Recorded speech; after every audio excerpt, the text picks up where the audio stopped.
Hey there, Mr. Sutton here, bringing you the IM3-84 Extra Practice Number 3 solutions on dependent and independent probability. There's a riddle that goes with this one, so let's take a look at that.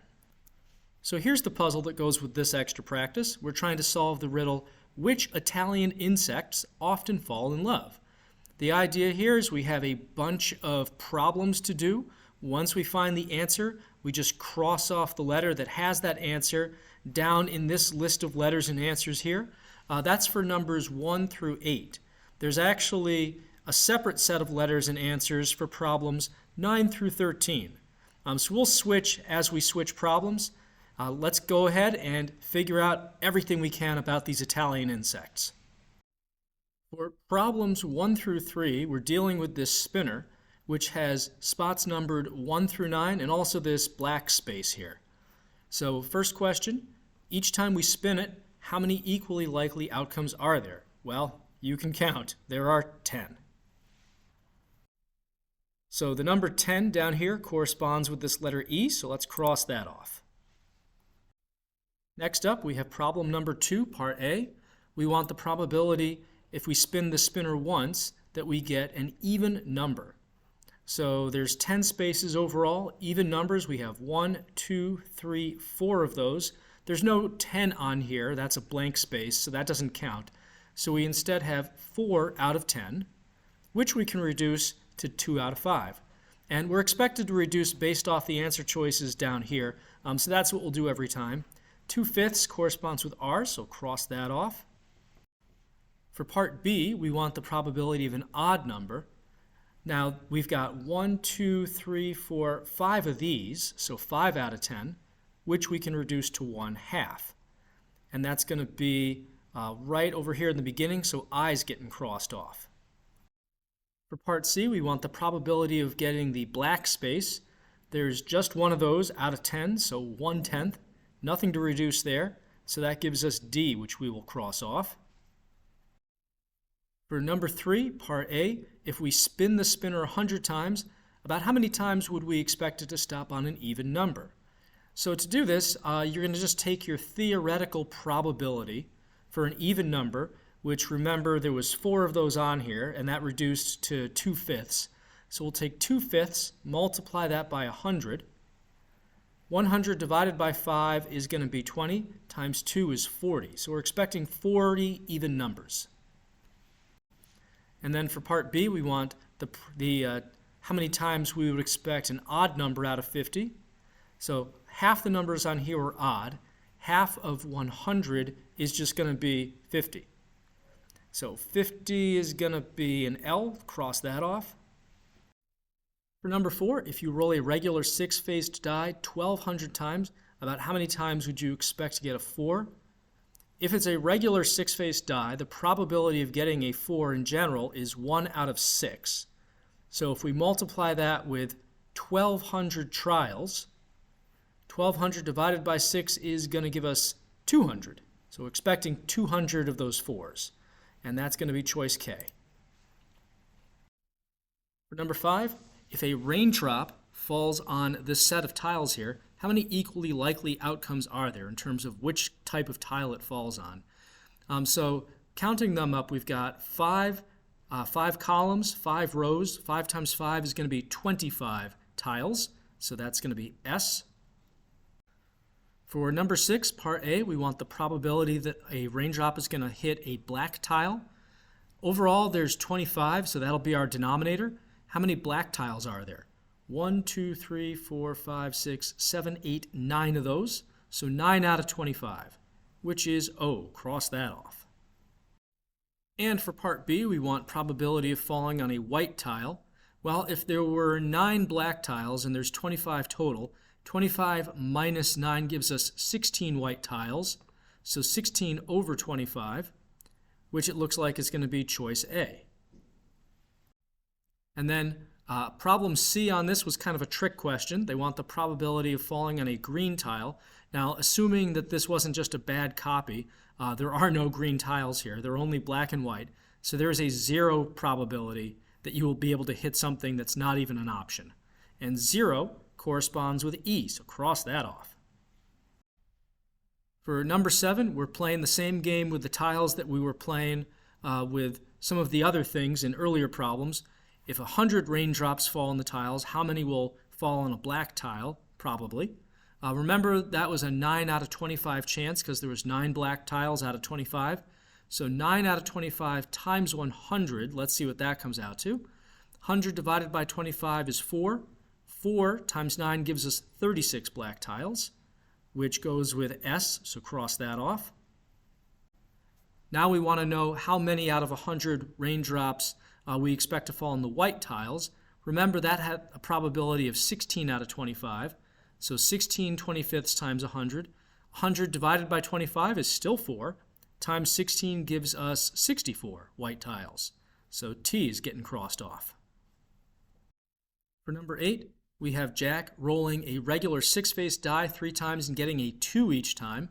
What's the probability he will get a 2 on the next roll?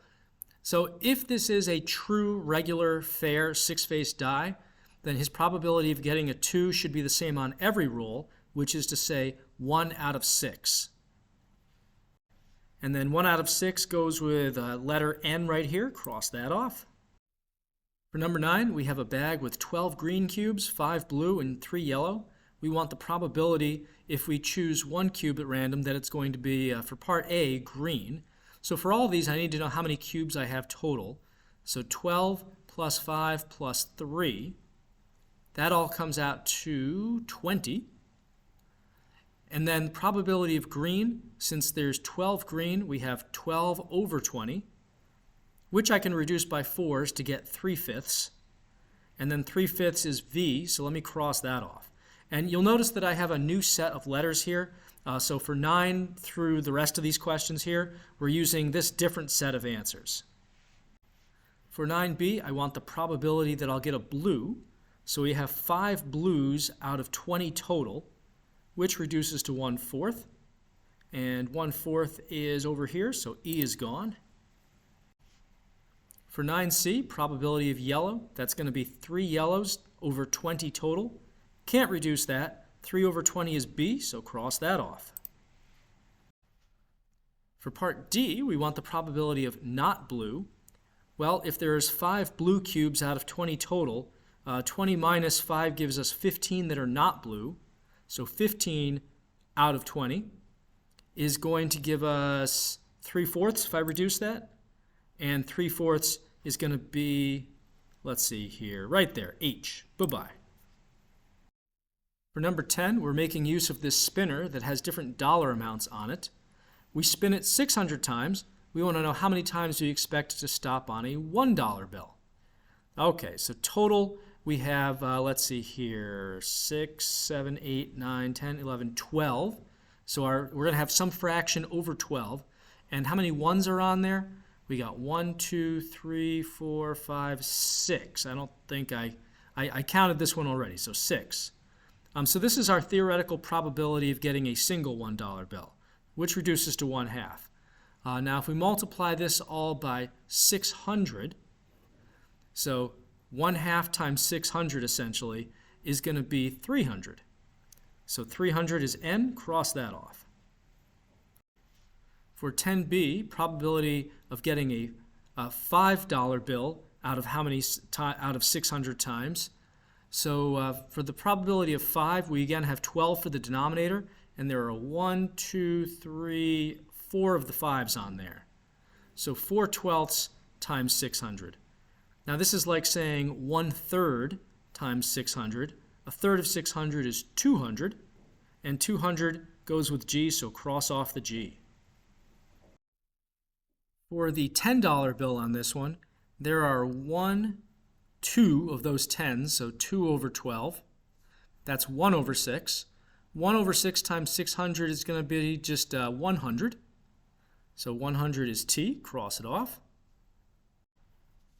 And then we have Jill on number 11 tossing a coin 10 times and getting heads every time. That coin must be rigged. Well, not necessarily. We want the probability that she gets heads on the next toss. So again, with theoretical probability, we don't care what has happened in the past. It's all about, how many favorable outcomes out of how many total outcomes. Her chances of heads are still 1 out of 2. and that's going to be U getting crossed off. For number 12, we have a traffic signal, green for 20 seconds, then amber for 5, and then red for 3. We want to know when we reach the signal what the probability is that it's a green, first of all. So basically we have like 20 instances of green, 5 of amber, 30 of red. We're essentially using seconds. We're asking which second we randomly land on when we get to this light. So let's find out the total. 20 plus 5 plus 30 is 55. So we're going to have some number over 55. If I want green, that's 20 out of 55 seconds are going to be green. And I can reduce that by 5s to get 4 over 11. So 4/11 is over here. That's I getting crossed off. For part B, probability of amber, we've got 5 seconds of amber over 55 total seconds in the cycle. That reduces to 1 over 11, so not too bad. And that's E getting crossed off.